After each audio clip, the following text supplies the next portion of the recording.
might be wondering, how are pills that make you fat and emotionally numb supposed to make you happy? There are a lot of misconceptions about antidepressants even in today's world. I'd go as far as to say that the biggest side effect is other people's reactions to you taking them. You'll get addicted and ruin your health. If you're sad, just have a drink with your friends, have some fun. The funny pills are used to treat all sorts of mental disorders, ranging from depression, anxiety, OCD, and so much more. For me, it was the first two on the list. For many years, I was an extremely anxious person. I was constantly overthinking everything. 5 minutes of socializing would require 4 hours of mental preparation and then 10 hours to recover. Rationalizing anything didn't help at all. I could know for a fact that nothing embarrassing happened, but convincing my emotional side was nearly impossible. I tried meditating, breathing exercises, physical activities, and dozens of other things that did precisely nothing to help me. And some things even made it worse. I became the boring, lame, quiet kid who was too terrified to do anything. Socialize, raise my hand, or tell the waiter that I got my order wrong. And it's so much worse when you don't even have the words for it. If I felt this way, it's because I was a bad person that just couldn't suck it up and get better. And what I did learn about these conditions, I don't think that any of them applied to me, due to the absurd levels of stigmatization in our society. I simply thought that a kid like me couldn't be depressed, and the really sick people must have it 10 times worse. As time went on, my problems didn't go anywhere and only got worse. Who would have thought that ignoring mental problems doesn't make them go away? Eventually, I got enough money and strength to try therapy, but that did little to nothing to help me. Like I said before, rationalizing and understanding the problem wasn't enough. Therapy did nothing for me because my problems weren't really coming from an erroneous worldview, poor lifestyle choices, or watching The Hop for too long. By the time I went to a psychiatrist, I was already 22. On the outside, I was a successful YouTuber who had everything you could ever ask for: a fulfilling career, a good income, a family, and yet I could enjoy absolutely none of it. I'd look at the number of views that I was getting and feel absolutely nothing. I'd go on a trip that I'd been planning for months and feel nothing but stress and fatigue, and I felt awful about not feeling anything. When I was diagnosed, it felt so great to finally have the answer. I had written proof that I wasn't some kind of weird, dysfunctional, helpless freak, and for the first time ever, it felt like there was finally a solution to it all. I was prescribed my first antidepressants, and I couldn't be more happy to finally try something new. Though I was still a little skeptical, because if nothing worked before, why would something work now? There are many types of antidepressants. Some work for one person, but not for the other, which is why it's extremely important that you only ever do this under the supervision of a professional. Pills don't magically make you happy and solve all your mental problems, and it might take some time to pick the ones that will work for you specifically. One of the toughest parts of finally getting the treatment is the realization that antidepressants take a while to start working. In fact, the first few weeks are the hardest. Before you get better, you'll get worse, and it's just something that you'll have to push through. So the first few weeks were bad. I felt worse, more anxious, more depressed, and the fact that some people's reactions weren't always supportive only added fuel to this fire. One of the absolute worst things you could do at this point is quit. Antidepressants aren't addictive, but you can just stop taking them anytime you want. If you do, you'll feel so much worse for a while. 2 weeks is a long time, so I just kept taking the pills and moved on with my life. Every day I tried to feel if something changed, but figured it was probably too early to see it. Days went by, a week, 2 weeks, 3, a month. Then one evening, after a really long day of work, I felt the same exact feeling starting to creep in. My chest began to burn, I began overthinking everything, feeling as if I'm a complete and total failure. Every little problem suddenly became unfixable. You know, the usual stuff. Then I realized something. It struck me. It was the first time I felt anxious in well over a week, maybe even 2 weeks. That awful feeling that paralyzed me on a daily basis for years only came back briefly and went away in minutes, and I didn't even realize that was the moment that I realized that for the first time in my life, something actually worked. Once I thought about it, the difference was clear as day. That month, I did more work than I'd done in 3 months before that. I realized that I could now do anything. Go outside, talk to someone, plan anything without completely exhausting myself mentally. You know, it might seem weird to some people, but for someone like me, feeling normal was an impossible luxury that I was trying to get for years. When you're on fire your entire life, being extinguished feels like heaven. Surprisingly, I somehow also fixed my sleep schedule. For many years, I went to sleep at around 1:30 a.m. Took around 40 to 50 minutes to fall asleep and woke up at around 9. And now I was going to sleep at 10 p.m. and waking up at 7 or 8. I hadn't gone to sleep at 10 in the evening since I left kindergarten. I was enjoying my walks a lot more. I wasn't constantly imagining scenarios where I would fail miserably. I was just living my life. I was doing everything that I wanted, nothing more and nothing less. When you reach this point, it might be tempting to quit the pills entirely, but if you do it, you will feel so awful. Don't quit or change anything without talking to the doctor first. But of course, it's not all sunshine and rainbows. Let's talk about side effects. The stuff that I was prescribed at first was pretty strong. The side effects were somewhat intense, I guess, but not nearly as intense as you can imagine. My appetite increased a lot, so my weight got a little out of control. Also, for the first few days, I slept for 10 to 12 hours every night, while usually I'd be lucky to get 7. But after about about a week it got back to normal. And honestly,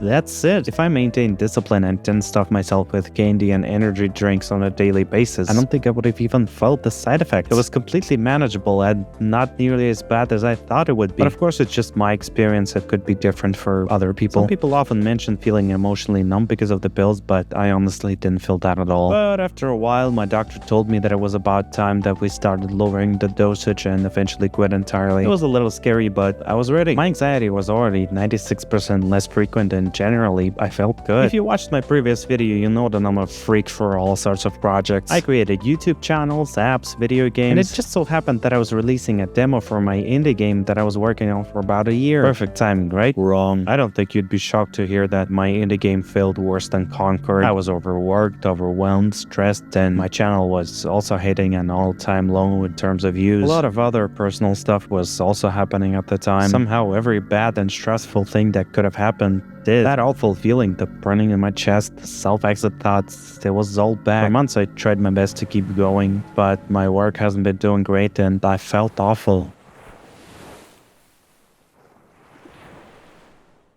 Months went by. Eventually I gathered my strength and went back into treatment. I felt like a failure. I went in fully expecting to see the disappointment on my doctor's face, but it wasn't as bad as I painted. I explained the situation and left reassured. This time I was prescribed different pills. Same thing, but they weren't as strong. I can't even begin to tell you how happy I was going home and realizing that my nightmare would soon be over. This time the pills took a little longer to kick in. Just like before, I didn't really feel the effects until suddenly I realized that I wasn't in agony anymore. This time, however, I didn't feel any side effects at all, which was nice, but still they helped me just as much. From my experience, antidepressants can work like magic, but they're just a life vest, not a boat. They can make you feel normal, help you regain your strength, but they're not always enough. Everyone's situation is different, but if you don't solve your struggles and don't fix your shit, then your condition can unfortunately come back. If you're anything like me, you may instantly drown yourself with work as soon as you start feeling better. But be careful. When you start feeling good, try to fix everything that was bringing you misery in the first place. Usually treatment lasts about a year. During this time, your body will get used to feeling normal and not being stressed out all the time. Like I said in my advice video, if you feel like you're not okay, you probably aren't. It doesn't matter who you are, an art student, a clueless teenager, or a GigaChat 50-something-year-old coal miner. Your brain is capable of malfunctioning. And there's no shame in admitting that you need help. It could really, literally happen to anyone. No one could save you if you don't want to be saved, but if you do, good luck. It's worth it.